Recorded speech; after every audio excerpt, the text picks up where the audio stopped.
अभी हम अलग अलग परीक्षाओं के लिए अलग अलग पीटी लेते हैं। स्क्रीनिंग टेस्ट हम अलग अलग करके, जैसे हम लोग कंबाइंड सिविल सर्विसेज के लिए हम जैसे लेते हैं, जैसे 68 हुआ, 69 होगा। दूसरी तरफ हम CDPO के लिए भी अलग से पीटी लेते हैं। और भी कुछ परीक्षाएं हैं जिसके लिए हम पीटी लेते हैं, जिसका कि मोर और लेस पेपर सेम है। हम लोग public prosecutor, assistant public prosecutor का भी लेते हैं, तो उसका एक लॉ का थोड़ा सा अलग होता है, लेकिन बाकी सब पेपर सेम है।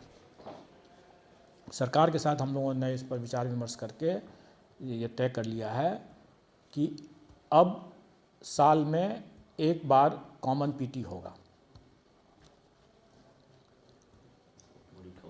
साल में एक बार कॉमन पीटी होगा। इसका मतलब ये हुआ कि 69th की जो परीक्षा होगी उसी में सम्मिलित हम करेंगे अन्य जो सिमिलर नेचर के जो एग्ज़ाम्स पीटी का हम कराते हैं, जैसे CDPO का मैंने आपको एक उदाहरण दिया, और भी है, वो सभी का एक ही साथ होगा, परीक्षा एक साथ होगा।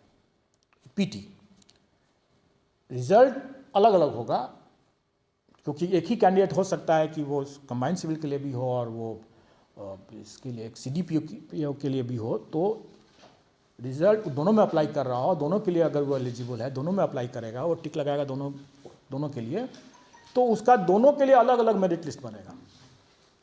क्योंकि दोनों परीक्षा हम एक साथ ले रहे हैं, लेकिन बाकी चीज़ उसका सेपरेट है, तो इसीलिए वो एक ही परीक्षा देगा और उसका एक तरह समझें कि आप उसका एक स्कोर हो जाएगा, और उसके बाद वो वैकेंसी के हिसाब से चूँकि अलग है उसका मामला CDPO का, तो उसका उसी स्कोर से CDPO का भी उसका मेरिट लिस्ट निकल आएगा।